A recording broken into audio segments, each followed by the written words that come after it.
If you're following some news around Depp vs. Heard and things like that, you might know this satire came out about Amber, this person claiming to be her intern. So I figured, let's just keep on with the satire.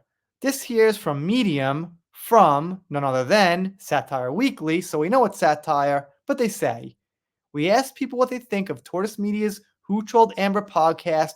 This is how they responded. Of course, Judge Nickel.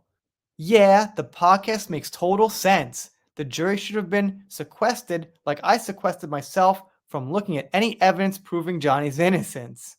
Could you please tell that backtracking Weasel Wooten I am watching his tweets from my burner? I stand with Amber, Me Too 91. Your Highness is watching. Don't let this wig fool you. And some people thought that was real, by the way, but no. But I don't want to look at that for much longer. Let's move on. I don't know all these people, by the way. Katie Lee, I'm so happy. It's great to finally be vindicated as an Amber Heard supporter. I knew I wasn't wrong. I read every headline during the trial. Who knew all we needed was an investigator who would only listen to experts paid by Amber, cherry pick data, and use a bot detector with a high error rate to finally prove to the world that Amber didn't get a fair trial. That is some satire, taking all the pop culture references and rolling them up into one. Danny Face. I saw people complaining that the podcast didn't even consider the possibility that Amber's camp, due to her non existent fan base, might have employed inauthentic accounts to counter the global fan base of Depp. Which, yes, that's pretty much what probably happened. She didn't do that. Even if she did that, Amber's bots were all feminist. I know it because I and a selected few were controlling them. All they did was spread little man hate, which I believe is a good thing. So, what if they posted Johnny should kill himself?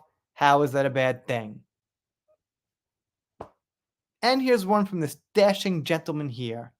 She SHIT on the bed, I make the meme, you laugh. If I SHIT on the bed, you make the meme, my wife laughs. I didn't make the rules, but you sure made one weird mix of words there. Let's move on.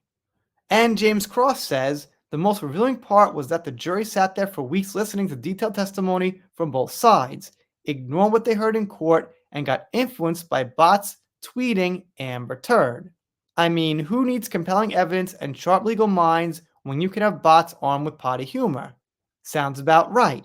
If I stretch that convincing argument to its logical conclusion, were bots able to make a better case than Amber's counsel could, or there was no case to be made? Of course, I didn't watch the bloody thing, so how would I know? Anyway, I'm standing with Amber wherever she is.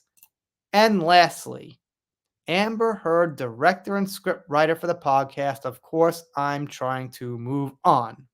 So I wouldn't say they nailed it with something hilarious here, but alright, kind of funny they included this dude. This guy not looking so sharp either, but I'll let you be the judge. What do I know about that kind of thing? By the way, this here is pretty new from around March 28th, 29th, something like that, just for the record. If you're not subscribed here, consider it. If you don't, I'll be sad, but I'll get over it. See you next time.